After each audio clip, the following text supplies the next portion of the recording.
అపవాది సర్పరూపంలో వెళ్ళి మానవులు మోసం చేసింది. ఈ దినాల్లో కూడా అనేక మందిని మోసం చేస్తుంది, భ్రమ కలిగిస్తుంది. వీళ్ళ భ్రమలోనే ఉన్నారు మానవులు. అంటే ఎంత భయంకరమైందో ఆ సర్పం, దాని కొరకు బైబిల్ గ్రంథంలో రాయబడి ఉంది.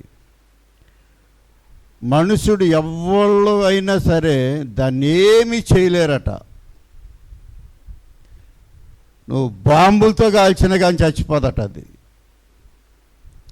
అందుకే గట్టిదైన గొప్పదైన బలమైనదైన ఖడ్గాన్ని యేసయ్య పట్టుకుని వస్తాడు, దాన్ని ముక్కలు చేసి మూలన బంధిస్తాడు. దాని కొరకు బైబిల్ గ్రంథంలో 4 చోట్ల రాయబడింది, అదే మకరము కొరకు. యోబు గ్రంథం 41వ అధ్యాయం మొదటి నుంచి చదివితే అక్కడ రాయబడి ఉంది, నీవు మకరమును గాలముతో బయటికి లాగగలవా? దాన్ని నాలుకకు తాడివేసి లాగగలవా? దాని ముక్కు గుండా వేయగలవా?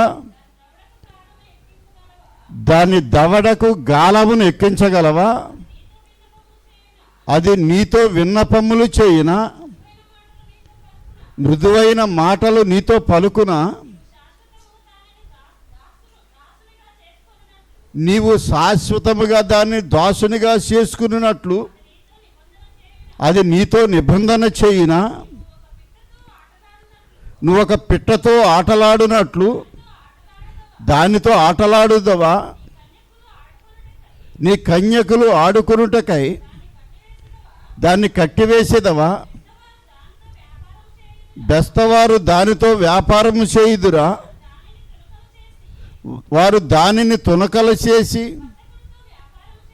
వర్తకులతో వ్యాపారము చేయుదురా?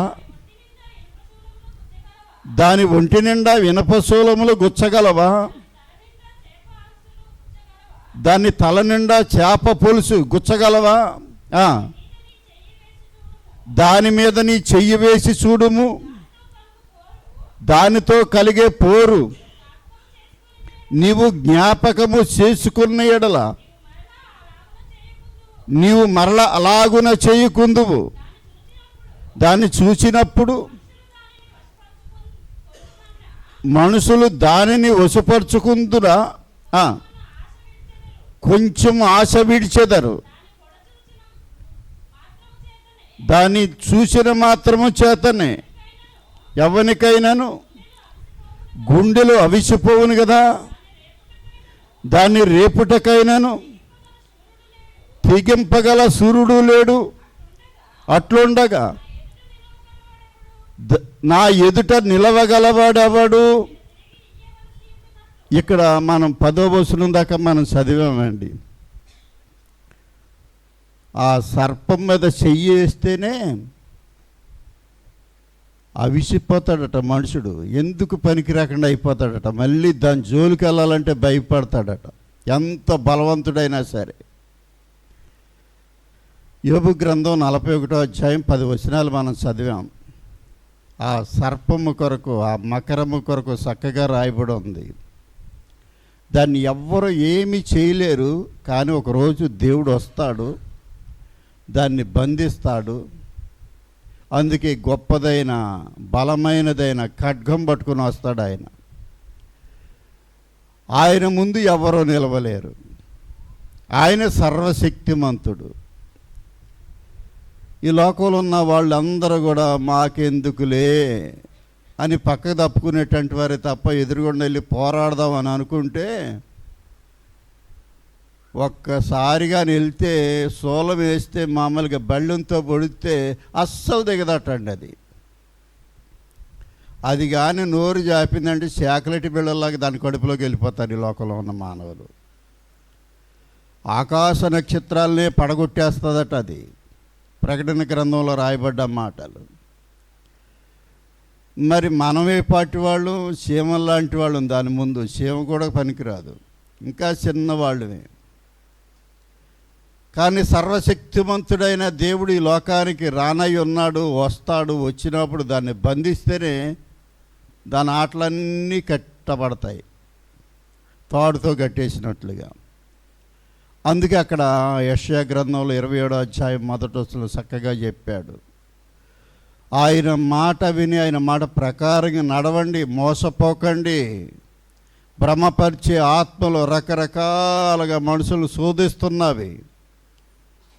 అబద్ధాలు మాట్లాడేవారు అబద్ధాలే నమ్ముతారండి, నిజాన్ని నమ్మని లోకంలో ఉన్న మనుషులు. క్రైస్తవులు కూడా అలాగే ఉన్నారు. వాస్తవం ఏంటంటే నిజం చెప్తే మనుషుడికి కోపం, నమ్మడు కూడా. అబద్ధం చెప్తే నమ్మేస్తాడు, ఇబ్బందుల్లోనే ఉంటాడు. దేవుని ఆత్మ నన్ను తాకింది అనుకోండి, నేను ఎలా ఉంటాను అనుకుంటున్నారు మీరు? నీతివంతుడిగా ఉండటానికి ఇష్టపడతాను, పరిశుద్ధుడిగా ఉండటానికి ఇష్టపడతాను, అలాగే దేవుని మాట ప్రకారంగా నడుపుతానికి ఇష్టపడతాను. భ్రమపరిచే ఆత్మ నా దగ్గర రాకుండా దేవుడు కాపాడతాడు. లోకంలో భ్రమపరచబడుతున్నారు. అపవాది సామాన్యమైనది కాదు అని చెప్తానికి వాక్యం మీకు చూపించాను. అపవాది రకరకాలుగా మనుషుల్ని వేధిస్తుంది, బాధిస్తుంది. ప్రభువుని నమ్మేమని అనుకుంటూ కూడా నమ్మకంగా జీవించలేక అపవాది ఉచ్చులో పడిపోతున్నారు మానవులు. అదే భ్రమపరచు ఆత్మ అన్నాడు. పరిశుద్ధాత్మ నిజంగా మన మీదకి వస్తే మన ఒళ్ళంతా, శరీరం అంతా, ఎంటుకలన్నీ దగ బెరుతుంటాయండి తెల్లగా. ఆ అనుభవం నాకుంది. మరి నేను భాషలు మాట్లాడను, నా పని నేను చేసుకుంటాను. నాకు ఆయన వరం ఇవ్వలేదు, భాషలు మాట్లాడే వరం. భాష దేనికంటే తనంతట తాను పరిశుద్ధుడిగా ఉండటానికే తప్ప ఎదటోళ్ళు మోసం చేస్తానికి కాదు. భాష మాట్లాడాడంటే ఎదటోళ్ళకి అర్థం అవ్వాలి ఆ భాష, లేకపోతే అర్థం చెప్పేవాళ్ళు అక్కడ ఉండాలి, లేదంటే ఆయనే చెప్పాలి మాట్లాడిన వాడే అని బైబిల్లో రాయబడి ఉంది. దేవుడు ఒక్కొక్కరికి ఒక్కొక్క వరం ఇచ్చాడు. కృపావరాలు అనేవి 9 వరాలు ఉన్నాయని చక్కగా కొత్త నిబంధనలు రాయబడి ఉంది. దెయ్యం తాగితే నాకు అనుభవం ఉంది కనుక నేను చెప్తున్నాను, ఒళ్ళు తిమ్మిరెక్కింది దెయ్యం తాగితే. పరిశుద్ధాత్మతే శక్తి పొందుతామండి. వణికిపోవడం మనుషుడు. వాక్యం చెప్తున్నమాట అనుభవం నాకు ఉంది కనుక నేను చెప్తున్నాను. అపొస్తలుల కార్యాలు 1వ అధ్యాయం 8వ వచనం దగ్గర మనం చదివితే, పరిశుద్ధాత్మ మీ మీదకి వచ్చినప్పుడు మీరు శక్తి పొందుతారన్నాడు. పరిశుద్ధాత్మ మీ మీదకి వచ్చినప్పుడు మీరు శక్తి నొందుదురు గనుక యెరూషలేములోను లోకమందంతటా సువార్త ప్రకటిస్తానికి ఇష్టపడతాడండి. పరిశుద్ధాత్మ పొందినవాడు ఏం పొందుతాడట? శక్తి పొందుతాడు. దేవుని వాక్యం ప్రకటిస్తానికి ఇష్టపడతాడు, దేవుని మాట ప్రకటిస్తానికి ఇష్టపడతాడు. బలహీనుడిగా మూలనకు వచ్చాడు, ఎక్కడికి వెళ్ళినా ధైర్యంగానే ఉండగలుగుతాడు. ఆయన చేసే మేలు అలాంటిది. ఇప్పుడు ఎందుకనంటే బైబిల్ గ్రంథంలో అనేక మాటలు రాయబడి ఉన్నవి. న్యాయాధిపతుల గ్రంథంలో గిద్యోను అని ఒక ఆయన ఉన్నాడండి. తెలుసు కదా మీకు గిద్యోను? యెహోషువ కొడుకు. గోధుమలు దులుపుకుంటున్నాడట, సాటును కూర్చొని మిద్యానీయులకి భయపడి. దేవదూతల్లి, దేవుని దూతల్లి బలము కలిగిన గిద్యోను అని పిలిచేది. నేను ఎక్కడ బలం కలిగినటువంటి వాళ్ళందరూనేమో మా మీదకి వచ్చి మా దగ్గర ఉన్నదంతా దోసుకుని వెళ్ళిపోతుంటే వాళ్ళకి భయపడి సాటున గోధుమలు దులుపుకుంటున్నాను నేను అన్నాడు. నువ్వు అలాగ అనొద్దు, దేవుడు నిన్ను ఏర్పాటు చేసుకుని ఇశ్రాయేలు ప్రజలందరినీ కాపాడదలిచాడు, నువ్వు బయటికి రా అని దేవదూత పిలిచినప్పుడు ఆయన అంటాడు, నువ్వు నిజముగా నన్ను ఏర్పాటు చేసుకుని ఇశ్రాయేలు మీద నేను ఒక అధికారిగా ఉండాలంటే నువ్వు నాకు ఒక సూచన చేయించు అని అడుగుతాడండి. అయితే కొంచెం మాంసం పట్టుకురా, ఆ మాంసం మీద నీళ్లు పోయి అన్నప్పుడు తెచ్చి నీళ్లు పోస్తే బగ్గును తగలబడిపోద్దండి, మాంసం బూడిదైపోతుంది. నువ్వు నిజంగా దేవుని దూతవని నేను నమ్ముతున్నాను, నా పక్షాన దేవుడు ఉంటాడని నేను నమ్ముతున్నానని బయటకు వచ్చాడు. సైన్యం ఉన్నారు, మిద్యానీయులు జయిస్తానికి ఇంత సైన్యం కూడా అక్కర్లేదయ్యా నీకు అని భయపడేటువంటి వాళ్ళందరినీ ఇళ్ళకు పొమ్మని చెప్పాడు. ఇదిగో దేవుడు చెప్తున్నాడు, దేవుని దూత నాతో మాట్లాడింది, నేను చెప్తున్న మాట ఏంటంటే మీరు యుద్ధానికి భయపడేటువంటి వాళ్ళందరూ మీ ఇళ్ళకు బాగుండే అన్నాడు. కొద్దిమందే ఉన్నారు, ఇంతమంది కూడా ఎక్కువే. దేవుని దూత మాట్లాడుతుంది, ఇంతమంది కూడా ఎక్కువే. వీళ్ళందరినీ ఆ వాగు దగ్గరికి తీసుకెళ్ళు, నీళ్లు తాగమని చెప్పు అన్నాడు అని దేవుని దూత మాట్లాడింది. మీరందరూ ఆ నీళ్ళ వాగు దగ్గరికి నడవండి అన్నాడు, మంచినీళ్ళు తాగండి అన్నాడు. కొద్దిమంది దోసులతో తాగారు, కొద్దిమంది ఏమో మూతి నీళ్ళలో పెట్టి తాగారు. అప్పుడు మళ్ళీ ఆ దూత మాట్లాడింది, దోసులతో తాగినట్టు వాళ్ళందరినీ ఇళ్ళకి పంపాయి, నీళ్లు కుక్క తాగినట్లుగా గతికినట్టు వాళ్ళు ఉన్నారు, వాళ్ళని నీ దగ్గర ఉంచుకో అన్నాడు. వాళ్ళని జయిస్తానికి, ఎందుకంటే దేవుడు ఆత్మతో నింపబడితే ఎలా ఉంటుందనే దాని కొరకు ఈ మాటలు మీకు తెలియచేస్తున్నాను. అంటే అక్కడ గిద్యోనుతో దేవుని దూత మాట్లాడినప్పుడు అదే మాట చెప్పాడు ఆయన. ఇదిగో మీరు ఇక్కడ 300 మంది కుక్క గతికినట్లుగా నీళ్లు తాగారండి, 300 మంది ప్రత్యేకంగా ఈ పక్క రాయండి, ఉన్నట్టు వాళ్ళందరూ ఇళ్ళ బాగుండు అన్నాడు. ఈయనకి ఇంకా డౌటే గిద్యోనికి, ఏంటి 300 మంది అన్ని వేల మందిని జయించేయగలుగుతారా అన్నాడు. మరి దేవుని దూత ఏం చెప్తుందంటే వీళ్ళే ఎక్కువ నీకు అన్నాడు. వీళ్ళే ఎక్కువ వాళ్ళని జయించాలంటేని అని మాట్లాడినప్పుడు ఈయనకి కొంచెం, ఎందుకంటే మానవ స్వభావం కలిగినట్టు వాళ్ళు మనందరం దేవుని ఆత్మతో నింపబడితే దేవుడు చెప్పిన మాట చేస్తే అద్భుతాలు జయాలు చూడగలుగుతాం. అవి మనం చూడాలి అంటే నిలిచి ఉండాలి. మొదటగా మనం చెప్పాను కదా, యేసుప్రభు చెప్పాడు, నా యందు మీరు నిలిచి ఉంటే మీ యందు నేను నిలిచి ఉంటానన్నాడు. గిద్యోను బయటికి రా అని దేవదూత పిలిచినప్పుడు నాకు ఒక అద్భుతం చూపిస్తే నేను బయటకు వచ్చి నిలబడగలుగుతానన్నాడు. నిలిచున్నాడు, దేవుడు చేస్తూనే ఉన్నాడు. 300 మంది ఇక్కడ శబ్దము చేయగా డ్యూటీలు పట్టుకుని కుండలు పట్టుకెళ్ళి ఇలాగా కుండలు పగలగొడితే అన్నీ ఒకేసారి వాళ్ళు చాలా జనం ఉన్నారు, మనం జయించలేమని పారిపోతాం మొదలుపెట్టారు మిద్యానీయులు. వాళ్ళని దొరికినట్లుగా వీళ్ళు చంపేశారండి. దేవుడు తెలియజేసిన మాట ప్రకారంగా నడిస్తే అన్ని విషయాల్లో జైవే చూడగలుగుతాం. మనం నిలిచి ఉంటున్నాం అని అనుకుంటూ నిలిచి ఉండలేని మానవులు. మనం చదివినిపించాను కదా, నిలిచి ఉంటే ఎంత మేలు చూడగలుగుతామంటే యేసుప్రభు అన్నాడు, నా యందు మీరు నిలిచి ఉంటే మీ యందు నేను నిలిచి ఉంటాను. యోహాను సువార్త 15వ అధ్యాయం 4వ వచనం దగ్గర చెప్పాడు ఈ మాట. మీరు నిలిచి ఉంటే నేను మీ యందు నిలిచి ఉంటాను, అప్పుడు మీరు బహుగా ఫలిస్తారు, నా తండ్రి మహిమపరచబడతాడని చెప్పాడు. నా యందు మీరును మీ యందు నా మాట నిలిచి ఉండాలి అని చెప్పాడు ఆయన. అలా నిలిచి ఉంటే దేవుడు చేసే మేలు అద్భుతం చూడగలుగుతాం. చూడాలంటే దేవుని నమ్మిన తర్వాత నమ్మకంగా నిలిచి ఉండి దేవుడిని ఆరాధిస్తే ఆయన అన్యాయస్తుడు కాదు, అబద్ధికుడు కాదు. మన పట్ల నిలిచిండి అనేక విధాలుగా మేలు చేస్తాడు. ఎందుకంటే బైబిల్ గ్రంథంలో అనేక మాటలు దేవుడు తెలియజేశాడు. నిజాన్ని నమ్మరని చెప్పాను కదా. మొదట రాజుల గ్రంథములో చదువుదాన్ని చూడండి. మొదట రాజుల గ్రంథం 22వ అధ్యాయం. మొదట రాజుల గ్రంథం 22వ అధ్యాయం 17వ వచనం నుంచి కొన్ని మాటలు మనం చదువుదాం. అతడు ఇశ్రాయేలు అందరూ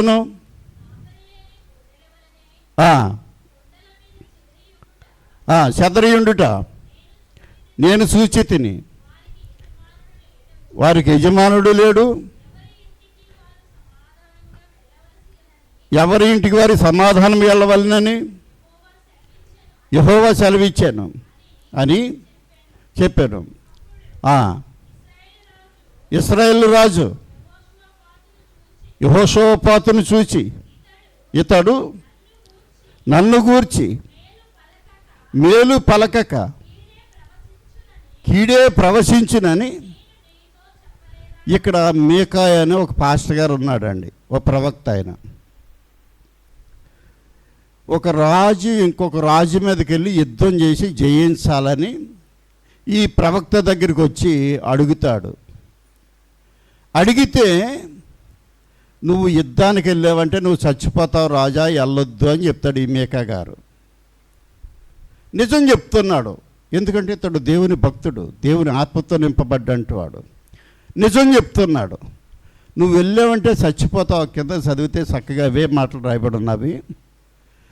నువ్వు వెళితే చచ్చిపోతావు, తిరిగి రావు, మళ్ళీని వెళ్ళొద్దు అని చెప్తే, అప్పుడు యెహోషాపాతు అనే రాజు అతని దగ్గరికి వస్తే, ఇతడు ఎప్పుడు నా కొరకు చెడ్డగానే మాట్లాడతాడండి అని చెప్తున్నాడు. మరి పాస్టర్ గారు ఏం చెప్తున్నాడంటే, అయ్యా దేవుడు నాకు చెప్పిందే నేను చెప్తాను తప్ప నా సొంత ఏమి చెప్పను నేను అంటే. చాలామంది ఏం చెప్తున్నారంటే, నువ్వు వెళ్ళయ్యా జయించుకొచ్చేస్తావని చెప్తున్నారు అబద్ధాలు మాట్లాడేవాళ్ళు అందరూ. మళ్ళీ వచ్చి అడుగుతాడు, నేను ఎన్నిసార్లు చెప్పినా దేవుడు నాకు చెప్పిందే చెప్తాను అంటున్నాడు ఆయన. నువ్వు వెళ్ళావంటే చచ్చిపోతావు, వెళ్ళొద్దు అని చెప్తున్నాడు. నిజాన్ని నమ్ముతలేదు మానవులు. అబద్ధాలు మాట్లాడేటువంటి వాళ్ళు మాటలు నమ్ముతారని చెప్పాను కదా. నిజమే, అబద్ధాలు మాట్లాడేవాళ్ళు 100కి 99 ఉన్నారు, ఒక్కడే నిజం మాట్లాడేటువంటి వాడు ఉన్నాడు. అందరూ అబద్ధికులే. అబద్ధికులకు దేవుని రాజ్యం లేదని బైబిల్ చెప్తున్నప్పటికీ వాక్యం చదివి కూడా అబద్ధమే మాట్లాడుతుంటారు.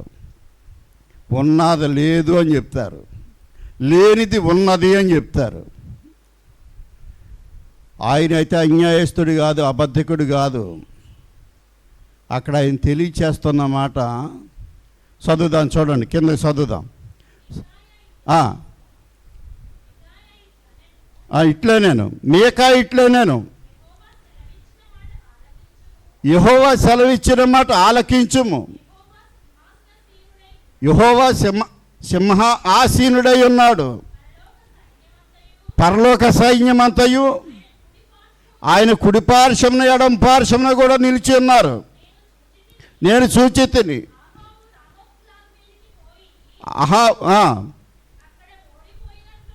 అక్కడ ఓడిపోయినట్లుగా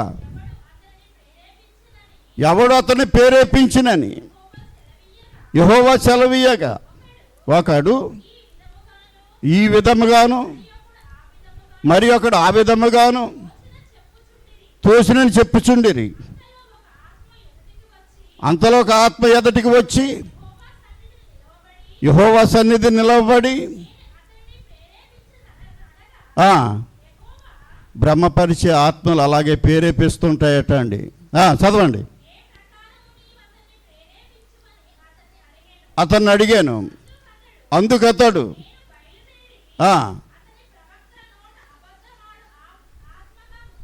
ఎలా ఉంటుందట అండి, అబద్ధమాడే ఆత్మగా ఉంటుందట అండి. ప్రేరేపించి అబద్ధాలు మాట్లాడే ఆత్మ అని చెప్తున్నాడండి. వాళ్ళు ఏం చెప్తున్నారంటే, నువ్వు వెళ్ళయ్యా జయించేస్తావా అని చెప్తున్నారు. మరి దేవుడు ఏం చెప్తున్నాడంటే, వెళ్ళొద్దయ్యా, వెళ్తే చచ్చిపోతావయ్యా, నువ్వు అక్కడ పట్టబడతావా అని చెప్తున్నాడు. ఈయన ఒక్కడే, వాళ్ళు చాలామంది ఉన్నారు. ఒక్కడి మాట నమ్ముతారు, ఎక్కువగా ఉన్నటువంటి మాట నమ్ముతారా? నిజం పలిగితే ఒక్కడైనా చచ్చిపోతే దేవుని రాజ్యం చూడగలుగుతాడు. అబద్ధాలు మాట్లాడితే నరకం చూడగలుగుతారు. తర్వాత అపవాది వలె, అపవాదికి వాని దూతలకు ఏర్పాటు చేసాడు నరకాన్ని దేవుడు. అందులోకి వెళ్ళి కూర్చుంటారు వీళ్ళందరూ కూడా. వాళ్ళు ఇశ్రాయేలు ప్రజలు కావచ్చు, దినాన్ని క్రైస్తవులే కావచ్చు. మేము పెద్దవాళ్ళు అని చెప్పుకుంటుంటారు కదా చాలామంది. అబద్ధకునికి దేవుని రాజ్యం లేదు, జాగ్రత్త అని చెప్తున్నాడు యేసయ్య ఈ లోకానికి శరీరధారిగా వచ్చి. అబద్ధాన్ని నమ్మావా నరకం పాలవుతావు. అని చెప్పాడు. చదువుదాం చూడండి కొంచెం అక్కడే. యెహోవా నిన్ను గూర్చి కీడును యోచించి ఉంచి ఉన్నాడు. వాళ్ళు నాలాంటి వాళ్ళేనటండి. అబద్ధాలు మాట్లాడే ఆత్మను ఉంచి ఉన్నాడటండి, భ్రమపరిచే ఆత్మ. అదే నిజమని నమ్ముతారు ఈ మానవులు. చదవండి. ఇట్లనగా అతని దగ్గరికి వచ్చి నీతో మాట్లాడుటకు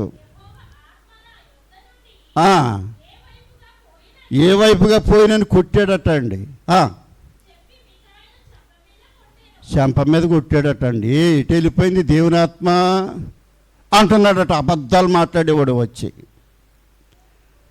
అది ఆయన చూసుకుంటాడులే, సరే మీ ఇష్టం కానివ్వండి అన్నాడు. ఈయన తీసుకెళ్ళి ఈ పాస్టర్ గారిని జైల్లో లోపల పెట్టారు. నేను వచ్చేదాకా అతను మనుషుని విడుదల చేయకండి అని యుద్ధానికి వెళ్ళాడండి. చచ్చిపోయాడు అక్కడ. చెప్పిన మాట విన్నాడా? వినరు. ఎన్ని కష్టాలు పడతారో దేవుని మాట వినకుండా నామకార్థంగా జీవిస్తూ చాలా సందర్భాల్లో. మరణం అనేది ప్రతి మనుషుడికి ఉంది. ఆయన రాజ్యం చూడాలంటే భూమి మీద నమ్మకంగా జీవించాలి. అందుకే ఆయన తెలియచేస్తున్న మాటల్లో యేసుప్రభు ఈ లోకానికి వచ్చి అనేక ఉపమానాలు చెప్పాడు, మానవులకు అర్థమైనట్లుగా. ఇత్తుట కొరకు, కోయుట కొరకు, దాన్ని చక్కగా కూర్చుకునుట కొరకు. ఇందా నేను చెప్పాను మామూలుగా గిజ్జోను కొరకు. న్యాయాధిపతుల గ్రంథంలో చదువుదాం చూడండి. న్యాయాధిపతుల గ్రంథం అక్కడ తెలియచేస్తున్న మాటల్లో దేవుని మాట ప్రకారం న్యాయాధిపతుల గ్రంథం 8వ అధ్యాయం 27వ వచనం కానించి 13వ వచనం కానీ చదివితే మరీ బాగుంటుంది. కానీ 23వ వచనం కానీ చదువుదాం. 27వ వచనం దగ్గర ఆ మాట చదువుదాం. 23వ వచనం కానీ చదువుదాం. అందుకు గిజ్జోను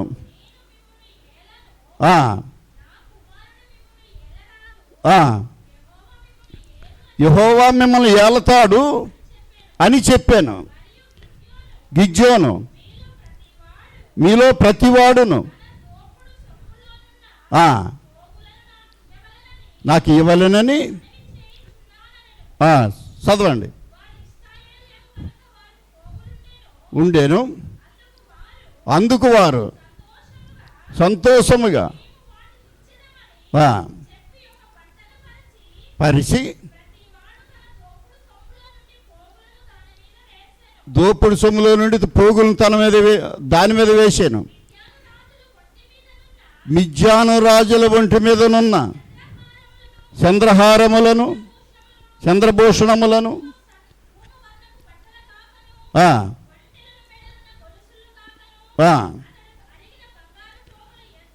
చూడండి, గొలుసులు బట్టలు కాకుండా వాళ్ళు ఉన్నవన్నీ అక్కడ పోగు చేశారటండి. చూడండి, 1700 తులముల బంగారం చక్కగా ఇచ్చారటండి గిజ్జోను గారికి.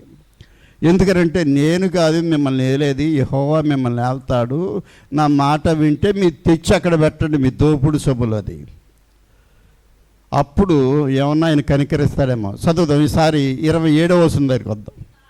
కావున ఇశ్రాయేలు అందరూ అక్కడికి పోయి దాన్ని అనుసరించి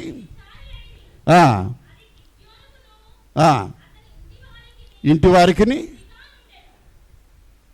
ఎలా ఉంటున్నారట అండి. ఇప్పుడు అక్కడ బంగారం పెట్టారు. ఆ దినాల్లో మోషే అన్నగారు అహరోను ఒక దూడను చేశాడు. ఇలాగే వీళ్ళు కూడా వెళ్ళి అక్కడ ఏం చేస్తున్నారట, ఒక బొమ్మకు మొక్కి దేవునికి దూరస్తులుగా ఉండేటువంటి వారిగా ఉన్నారట.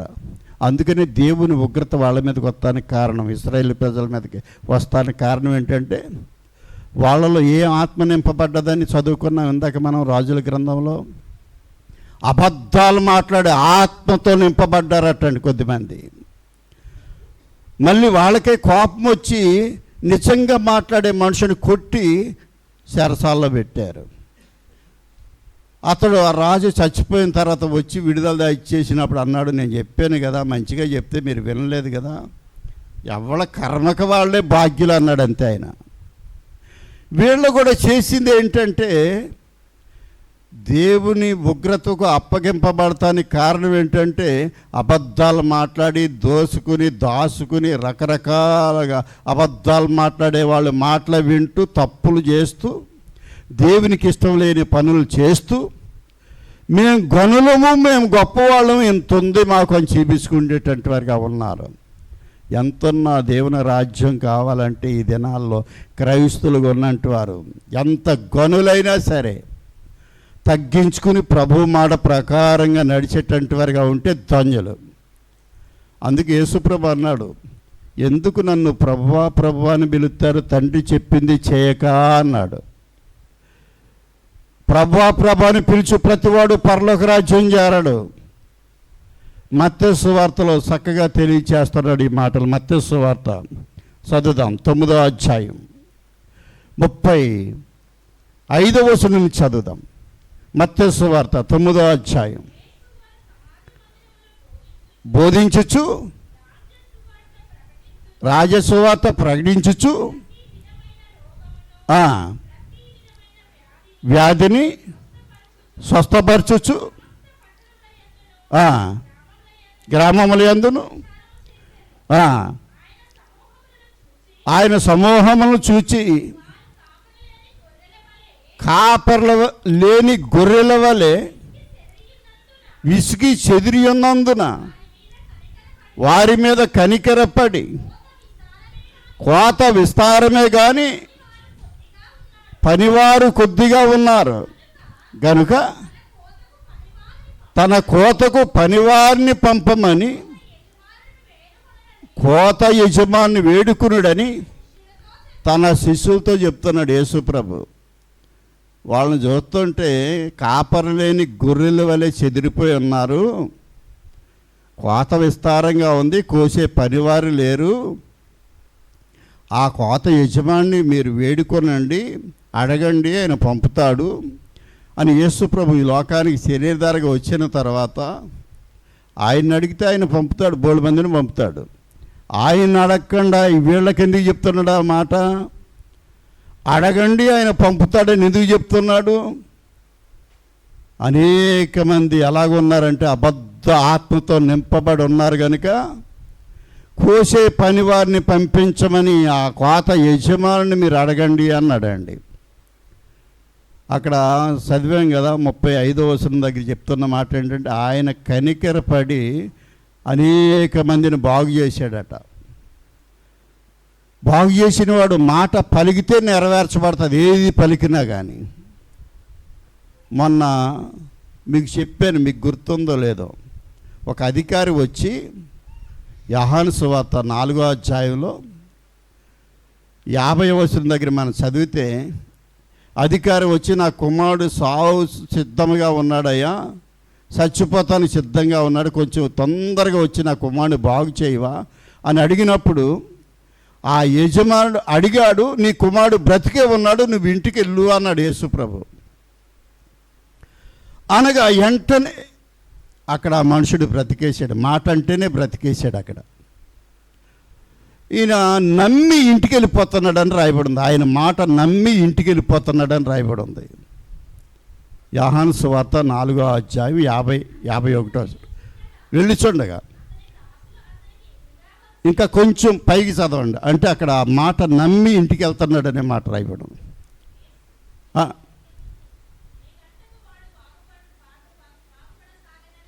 ఇంకొక వచనం, నీవు వెళ్ళుము, నీ కుమారుడు బ్రతికే ఉన్నాడు అతనితో చెప్పగా ఆ మనుషుడు యేసు తనతో చెప్పిన మాటను నమ్మి వెళ్ళిపోయాను అన్నాడండి. అంటే మాట నమ్మితేనే అద్భుతం చేసేవాడు ఆయన. మాట పలకగానే నెరవేర్చబడుతుంది. ఈ అధికారి ఆయన మాట నమ్మి వెళ్ళిపోతున్నాడట. వెళ్తుంటే అక్కడి నుంచి కొద్దిమంది ఆయన దగ్గర పనిచేసేటంటి వాళ్ళు ఆయన దాసులు వచ్చి, అయ్యా నీ కుమారుడు బ్రతికే ఉన్నాడయ్యా అని చెప్తే, ఏ గంటకి ఆయన బ్రతికాడు అంటే నిన్న 1 గంటకే అని చెప్తాడు అక్కడ. ఇక్కడ యేసు ప్రభు పలికిన మాట కూడా 1 గంటకే ఆయనకు అర్థమైంది. వెంటనే అందరూ ప్రభువుని అంగీకరించారని చెప్పాను. అలాగే చాలా సందర్భాల్లో యేసు ప్రభు చెప్తున్న మాట వింటారు కానీ నమ్మరండి. చాలామంది నమ్మరు. ఏదో నామకార్థంగా జీవిస్తున్నాం, వస్తున్నాం వెళ్తున్నాం అంతే.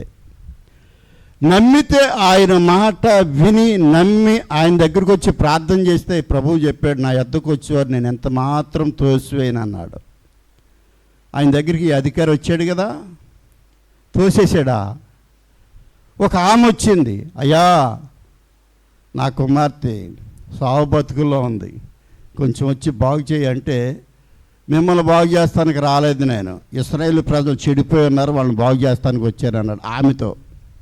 అన్నా కానీ తర్వాత కనికరపడి ఈమెను కూడా బాగు చేశాడు. అయితే అక్కడ అంటాడు యేసుప్రభు, ఏమంటాడంటే, ఇశ్రాయేలుకి చెందవలసిన మేలు మీకు కాదు అంటే, రొట్టు ముక్క కుక్క పిల్లలకి వేయట విక్తము కాదు అంటాడు.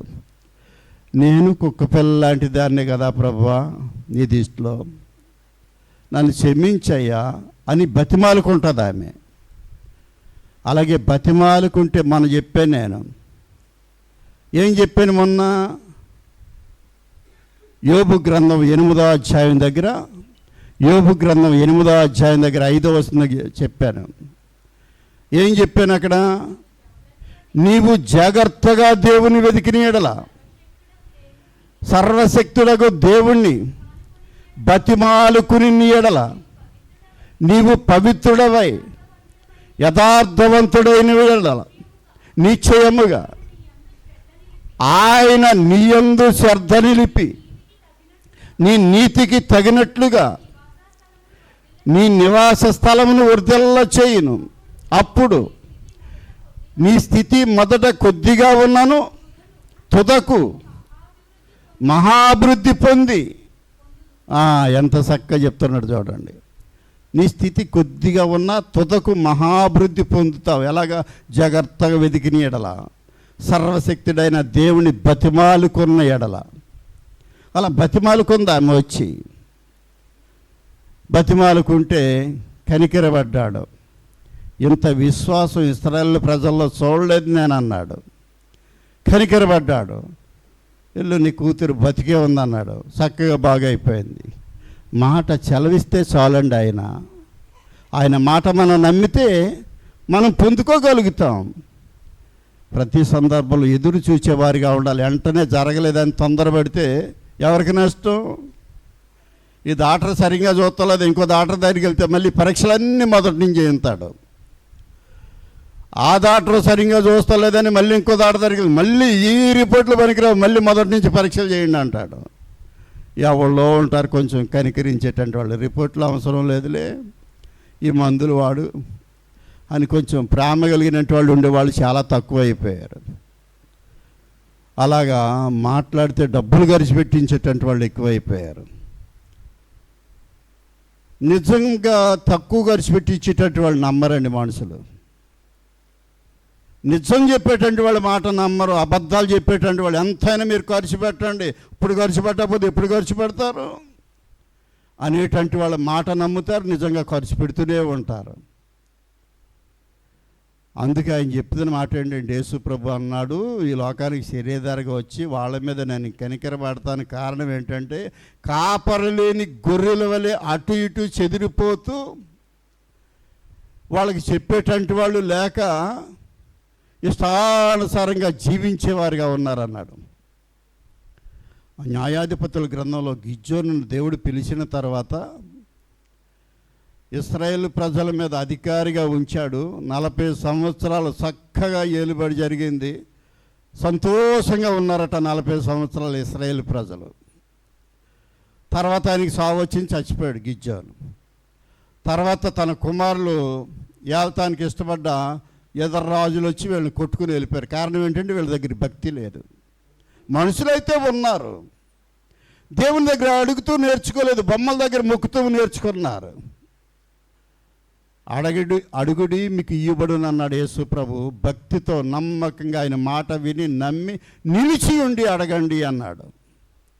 అందుకే ప్రభు చెప్పాడు, నా యందు మీరు మీ యందు నా మాట నిలిచి ఉండి నీడల మీకు ఏది ఇష్టమో అడగండి అన్నాడు. అలా నిలిచి అడిగితే సహాయం చేసేవాడు ఆయన. తొందరగా అవ్వలేదని ఇటొక అడుగు అటొక అడుగు అటొక అడుగు ఎత్తే నిలిచున్నట్టు అవుతుంది, ఏంటి నడుస్తున్నట్టు అవుతుంది. అటొక అడుగు ఇటొక అడుగు ఎత్తే నిలిచి ఉన్నట్టు అవదు, నడుస్తున్నట్టు అవుతుంది. ఆయన ఎప్పుడుకో నెమ్మదిగా చేస్తాడు. ఈ లోపల మనం పడే తంటాలు మనం పడదాంలే రండి అనుకుంటూ తండాలు పడతారు. మరి ఆయన ఏం చెప్పాడు, నా యందు మీరు నిలిచి ఉండండి, నా మాట విని జాగ్రత్తగా, మీ హృదయాలు నాకు తెలుసు అంటున్నాడు ఆయన. హృదయశుద్ధి గలవారు ధన్యులు. ఏ ఆలోచన ఈ మానవులోకి వస్తుందో ఆయనకి తెలుసండి. ఎందుకంటే యేసుప్రభు అక్కడ పరిచయులు శాస్త్రులు రకరకాలుగా సడుక్కుంటున్నారట. ఒక మనుషుడిని యేసుప్రభు దగ్గర తీసుకొచ్చారు, పచ్చివాయు గలవాడిని, లోకాసు వార్తలో. యేసుప్రభు అంటాడు, కుమారుడా నీ పాపములు క్షమించబడ్డాయి, నువ్వు ధైర్యంగా ఉండు అంటాడు యేసుప్రభు. లోకాసు వార్త 15వ అధ్యాయంలో మాట్లాడబడిన ధైర్యంగా ఉండు అంటే అక్కడ శాస్త్రులు పరిచయులు అనేటువంటి వాళ్ళు ఏంటి పాపాలు క్షమింపబడ్డాయి అంటున్నాడు అని వీళ్ళు అనుకుంటున్నారట. వెంటనే యేసుప్రభు అంటాడు, ఏంటి మీ హృదయాల్లో రకరకాల కుట్రలు చేస్తున్నారు, నాకు తెలియదు అనుకుంటున్నారా? పాపాలు క్షమింపబడ్డాయంటే సామాన్యమైన మాట అనుకుంటున్నారని అన్నాడు. వెంటనే అడిగాడు వాళ్ళని. అలా చాలా సందర్భాల్లో మానవులు మనసులో అనుకుంటుంటారు, దేవునికి తెలుసు, మనుషులకి తెలియదు. కానీ మోసం చేసేటువంటి వాళ్ళు ఏదో పలుకుతూనే ఉంటారండి. అబద్ధాలు మాట్లాడే వాళ్ళు ఏదో పలుకుతూనే ఉంటుంటారు. అబద్ధాన్నే నమ్ముతారు మానవులు. నిజంగా నువ్వు దేవుణ్ణి ఆరాధిస్తే దేవుని ఆత్మ స్వయంగా నీ మీదకి ఒకరు చెప్పక్కర్లే. గారడీ సీమోను అపొస్తలుల కార్యాల్లో, ఇదిగో ఎంత ధనం కావాలి మీకు, ఆ ఆత్మ నా మీదకి రావాలంటే అని అడుగుతాడు పేతురు గారి దగ్గరికి వచ్చి. నీ బుద్ధి సరి చేసుకో మొదటగా, అప్పుడు ఆయన ఆత్మ నీ మీదకి వస్తుంది. బుద్ధి సరి చేసుకోకుండా ఉంటే దెయ్యాలు వచ్చి కూర్చుంటాయి, వెలుగుదోత వచ్చి కూర్చుంటుంది నీ మీద, భ్రమపరిచే ఆత్మ వచ్చి కూర్చుంటుంది నీ మీద, సికాకులు పాలవుతావు. జాగ్రత్త అని పేతురు గారు ఆ గారడీ సీమోని గర్దించాడు. అలా చాలా సందర్భాల్లో మానవులు దేవుని వాక్యం వింటూ తనను తాను మోసపరుచుకుంటూ ఏదో బతికేస్తున్నాం కదా అంటే బతికేస్తున్నారు అంతే. నిజంగా సర్వశక్తిమంతుడైన దేవుని దగ్గర బతిమాలుకుంటూ ఏది అడిగితే అది ఇస్తాడు. బతిమాలుకునే అలవాటు మనకు లేదు. ఎందుకు బతిమాలాలి, ఎందుకు అడగాలి, ఎందుకు పొందుకోవాలి? నువ్వు సంతోషంగా ఉండాలంటే నువ్వు చేసే పని, ఇందా మనం చదువుకున్నాం కదా యోబు గ్రంథంలో, మొదటి నీతి కొద్దిగా ఉన్నాను బహుగా అభివృద్ధి చెందుతుందని. బతిమాలుకుంటేనే జరుగుతుంది అది. అప్పుడు సంతోషంగా ఉండగలుగుతాం. మన దగ్గర ఉంటేనే కదా ఎవరికైనా అప్పు ఇవ్వగలుగుతాం. మన దగ్గర లేనప్పుడు ఎలా ఇవ్వగలుగుతాం? అలా ఉండాలంటే దేవుడు చేస్తేనే, దేవుడు ఆశీర్వాదం మన దగ్గరికి వస్తేనే మన దగ్గర ఉంటుంది. లేకపోతే ఏం కాదు. నువ్వు సంతోషంగా ఉంటే సంతోషం కలిగిన మాటలు వాళ్ళకి చెప్తే, వాళ్ళు నమ్మితే వాళ్ళు అదే విధంగా అది పట్టుకుంటే సంతోషంగా ఉండగలుగుతారు. అలా పట్టుకోవాలనే ప్రభువు మాట్లాడుతున్నాడు. అడుగుడి మీకు ఇవ్వబడును అన్నాడు. ఇక్కడ మనం చదువుకున్నాం మత్తయి సువార్తలో. ఈసారి లోకాసు వార్త దగ్గరికి వెళ్దాం. లోకాసు వార్త 10వ అధ్యాయం 15వ అధ్యాయం ఇందాక చదివాను కదా, 15వ అధ్యాయం లోకాసు వార్త 15వ అధ్యాయం 1 నుంచి 7 వచనాల దాకా మనం చదివితే, లోకాసు వార్త 15వ అధ్యాయం 1వ వచనం చదువుదాం. సుంకరులను పాపులను ఆయన బోధ వినుటకు ఆయన దగ్గరికి వచ్చుచుండగా పరిసయ్యులను శాస్త్రులను అది చూచి ఇతడు పాపులను చేర్చుకుని వారితో కూడా భోజనం చేస్తున్నాడు, చాలా సణుగుకునిరి. అందుకైన వారితో, ఈ ఉపమానం చెప్పాను. మీలో ఏ మనుషునికైనాను 100 గొర్రెలు కలిగి ఉండగా ఒకటి తప్పిపోయిన ఎడల అతడు 99 వాటిని అడవిలో ఈడిచిపెట్టి తప్పిపోయినది దొరికి వరకు దాని వెదక వెళ్ళడా? అది దొరికినప్పుడు సంతోషముగా దానిని తన భుజముల మీద వేసుకుని ఇంటికి వచ్చి తన స్నేహితులను పొరుగువారిని పిలిచి, మీరు నాతో కూడా సంతోషించండి, తప్పిపోయిన నా గొర్రె దొరికినదని వారితో చెప్పాను కదా. అటువలే మారు మనసు అక్కరలేని 99 నీతిమంతుల విషయమై కలిగే సంతోషము కంటే మారు మనసు పొందే ఒక పాపి విషయమై పరలోకమందు ఎక్కువ సంతోషం కలుగునన్నాడండి. ఒక పాపి మారు మనసు పొందితే దేవుని రాజ్యంలో దేవుని దూతలు దేవుడు సంతోషిస్తారట. ఈ 99 ఇడిచిపెట్టేశాడని ఇక్కడ రాయబడి ఉంది కదా. వీళ్ళ నీతిమంతులేనా అంటే, నీతిమంతులో కాదో అది ఆయనకి తెలుసు. ఇక్కడ మనం చెప్పుకుంటే నీతిమంతులే అని అంటే వాళ్ళ పరలోకం చేరరు. ఎందుకు 99 విడిచిపెట్టి తప్పిపోయిన ఒక పాపి గొర్రె కొరకు వెళ్ళి వెదికి దాన్ని తీసుకుని వచ్చాడు? తర్వాత అది మారు మనసు పొందితే సంతోషిస్తుందంటే, నిజంగా దేవుని ఆత్మ మన మీద ఉంటే ఖండితంగానే చెప్పగలుగుతాం, నేను మేలు పొందాను, ఆ మేలు నీకు కావాలంటే నువ్వు కూడా వచ్చి చూడు. బైబిల్లో రాయబడ్డ మాట అంటే, యెహోవా ఉత్తముడని రుచి చూసి తెలుసుకున్నట్టు వరకే తెలుసు. రుచి మనకే తెలియదు, ఏదో బాగు చేశాడని వస్తున్నాం అంతే. ఏ విషయంలో కూడా మామూలుగా మేలు అనేది ఎదటి వాళ్ళకి చెప్పలేకుండా బ్రతికేస్తున్నాం. నాకు ఆయన చేసిన మేలు ఏంటంటే, ఎన్నో సందర్భాలు ఎన్నో చేశాడు. ఈ పాస్టర్ గారికి ఏంటంటే పెద్ద బిల్డింగ్ ఉంది, ఈ బిల్డింగ్ని బట్టి నాకు సహాయం చేసేవాళ్ళు చేయరండి. ఈ లోకంలో చేయకపోయినా ఆయన చేస్తుంటాడని చెప్తుంటాను నేను. చాలామంది వచ్చి సహాయం చేస్తాను కానీ వచ్చి నా కొరకు సాక్షిని వచ్చి వాళ్ళకు సమస్య ఉంది, వాళ్ళే బోళ్ళని చేస్తుంటారు. మందిరం కట్టించారు వాళ్ళు, అంతే. చేసేది ఏమీ లేదు, ఎప్పుడో మానేసారు చేస్తాం వాళ్ళు. మీరు నమ్మకపోయినా నాకేమి నష్టమేం కాదు, నన్ను పోషిస్తున్నది దేవుని కృపను బట్టి సంఘమే అని చెప్తాను నేను. అలాగా మరి నమ్మకపోతే నేను చేసేది ఏమీ లేదు. నమ్మిన వారు ధన్యులు. అందరికీ ఉపకారి, ఆయన యందు నిలిచి ఉంటే ఏదీ తక్కువ చేయడు. ఆయన అందరినీ ప్రేమిస్తున్నవాడు. ఈ శాస్త్రులు పరిచయాలు అనుకుంటున్నారట, పాపులు ఈయన బోధ వినటానికి వస్తున్నారు, పాపులతోనే ఉంటున్నాడు, పాపుల దగ్గరికి వెళ్ళి భోజనం చేస్తున్నాడు అంటే, మరి యేసుప్రభు అన్నాడు ఈ లోకానికి వచ్చి, రోగికే వైద్యుడు అవసరం కానీ రోగం లేనివాడికి వైద్యుడు ఎందుకు అన్నాడు. వాళ్ళు పాపంతో నరకానికి వెళ్ళిపోతారు సిద్ధంగా ఉన్నారు. వాళ్ళ పాపాలు క్షమింపబడితేనే పరలోకం చేరగలుగుతారు అని పాపము కొరకు తెలియచేస్తూ ఒప్పిస్తూ నమ్మని ప్రతివారిని కూడా స్వస్థపరిచాడు ఆయన. నమ్మిన వారిని స్వస్థపరిచాడు, నమ్మని వారిని స్వస్థపరిచాడు. స్వస్థతను బట్టి నిలిచి ఉండలేడు దేవుడు దగ్గర మనుషుడు. దేవుని దగ్గర స్వస్థతను బట్టి నిలిచి ఉండలేడు, వాక్యాన్ని బట్టి నిలవగలుగుతాడు. వాక్యం నమ్మితే, ఆయన మన కొరకు గాయపరచబడి రక్తం చెందించి తిరిగి లేచిన వాడని నమ్మితే నిలబడగలుగుతాడు. ఆయన పడ్డ కష్టాల్లో మనం ఏ పార్టీ వాళ్ళు అనుకుని వీళ్ళు కష్టాలు పడుతూ నిలిచి ఉండేటువంటి వారిగా ఉండగలుగుతారు. అంతం వరకు సహించేవాడు ధన్యుడు, వాడిదే పరలోక రాజ్యం అన్నాడు యేసయ్య.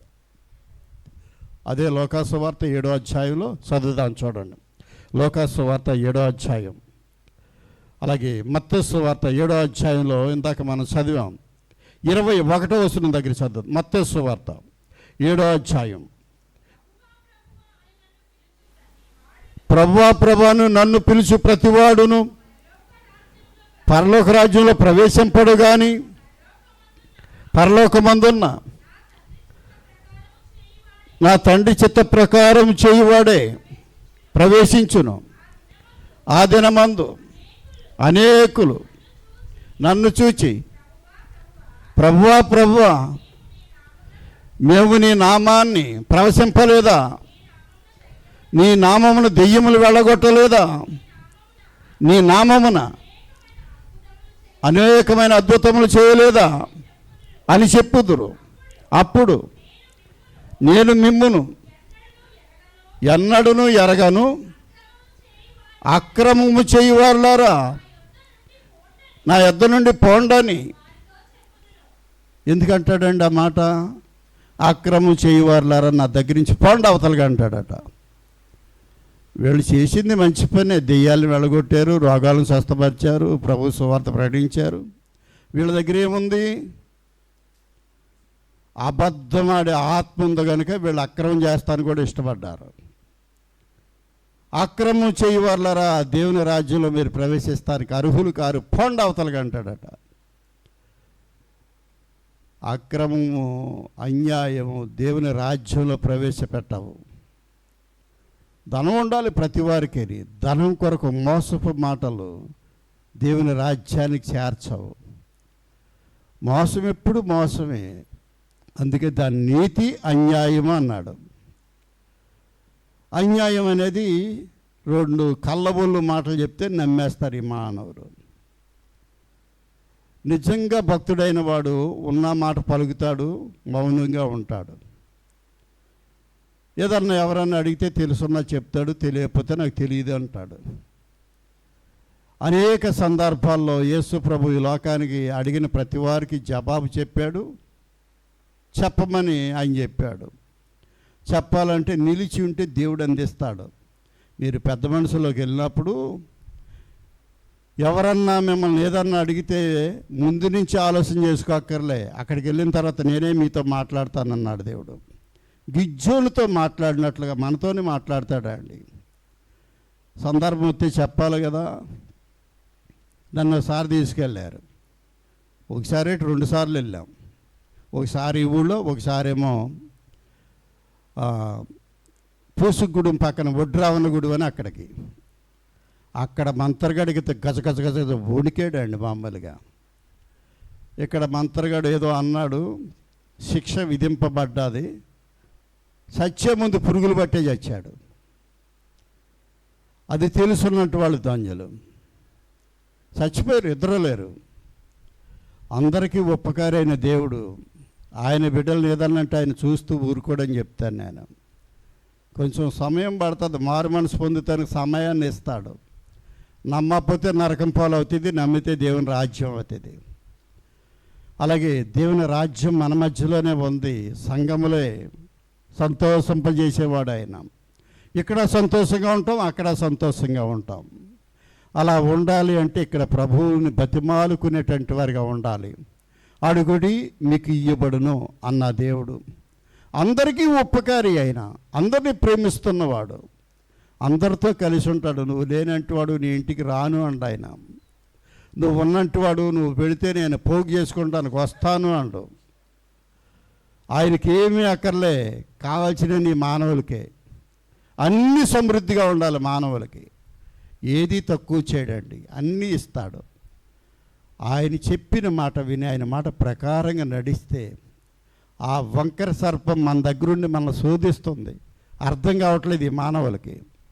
అది శోధిస్తుంది కనుకే పని పని పని పని ఎప్పుడూ ఉంటుంది. అది ఎంత గర్వాన్ని తెచ్చిపెడుతుంది అనుకుంటున్నారు మానవులకి. వెళ్దాంలే, దేవుణ్ణి ఆరాధించనివ్వదు, నోరు మెదపనివ్వదు, కోపం రప్పిస్తుంది. నరుని కోపం దేవుని నీతిని నెరవేర్చదు. అర్థం చేసుకున్నట్టు వాళ్ళు ధాన్యులు. ఆయన తెలియజేసిన మాట విని ఆయన మాట ప్రకారం నడుతానికి ఇష్టపడితే ఒక దినం రాబోతుందండి, మహాభయంకరమైన దినం. అనేక మంది పురుషులు ఈగలు రాలిపోయినట్లు రాలిపోతారు, సీమలు రాలినట్టు రాలిపోతారు. స్త్రీలు ఇంట్లో ఉంటారు కనుక వాళ్ళు ఏడుస్తారట, అయ్యా నీ పేరు మాత్రం మాకుంటే చాలయ్యా, మా అన్నం మేమే తింటాం, మేమే కష్టపడతాం, మేమే మిమ్మల్ని పోషిస్తాం అని 7 స్త్రీలు ఒక పురుషుని పట్టుకుని ఏడుస్తారట అండి. ఈ మాటలు యెషయా గ్రంథం 4వ అధ్యాయంలో రాయబడి ఉన్నవి. మొదటి నుంచి చదివితే అక్కడ ఒక పురుషునికి 7 స్త్రీలు ఉంటారట, ఈ విధంగా బతిమాలుకుంటారట, మా అన్నం మేమే తింటాం, నువ్వేం కష్టపడి మమ్మల్ని పోషించిన అవసరం లేదు, నీ పేరు మాత్రం మాకుంటే చాలయ్యా అని ఏడ్చేవారిగా ఉంటారట అండి. అందుకే ఆయన ముందుగా ఈ లోకానికి శరీరధారిగా వచ్చి రాబోయే దినాలు భయంకరంగా ఉంటాయి, జాగ్రత్తగా వినండి, మెలకుగా ఉండండి, ప్రార్థన చేయండి అని చెప్పాడు. ఎవరి ప్రార్థన వాళ్ళని ఆదరిస్తుంది, ఎవరి నీతి వాళ్ళని కాపాడుతుంది. నాది మీకు రాదు, మీది నాకు రాదు. ఎక్కడి దాకా ఎందుకు, నాది నా భార్యకే వెళ్దు, నా భార్య అది నాకు రాదు. అలాగే కొడుకులు బిడ్డలు ఎంతమంది ఉన్నాయి, ఒకళ్ళకి రాదండి. భక్తి అనేది ఎవరిది వాళ్ళని, అందరినీ పోషిస్తున్నవాడు, అందరినీ ప్రేమిస్తున్నవాడు, అందరికీ అనేక విధాలుగా ఆదరణ ఇచ్చే దేవుడు, సర్వశక్తిమంతుడైన వాడు భూలోకానికి నరుడిగా వచ్చాడు. ఆయన మాట విన్నవారు ధన్యులు. ఆయన మానవులను పిలిచి, గిద్యోను, ఇశ్రాయేలు మీద నిన్ను అధికారిగా ఉంచుతాను, ఆ మిద్యానీయులను ఓడిస్తావు, ఒక్క మనుషుని చంపినట్లుగా నువ్వు వాళ్ళందరినీ చంపేస్తావు, రా అని పిలిచాడు. దేవుని మాటకు లోబడ్డాడు గిద్యోను, ఆ జయాన్ని చూశాడు. మనము ఆయన మాటకు లోబడితే ఎన్నో జయాలు మనం చూడగలుగుతాం మన బ్రతుకు దినములన్నిటిలో. ఆయన తెలియజేసిన మాట ఏంటంటే, ఆ వంకర సర్పాన్ని ఆయనే ముక్కలు చేయగల సమర్థుడు. అది మన దగ్గరికి రాకుండా మోసపోకుండా ఉంచేవాడు ఆయన. ఆయన మాటలు విన్నవారు ధన్యులు. కొద్ది మాటలు ప్రభు మనందరి హృదయాల్లో ఫలింపచేయను కాక ప్రార్థన చేస్తున్నాం. సర్వశక్తిమంతుడా,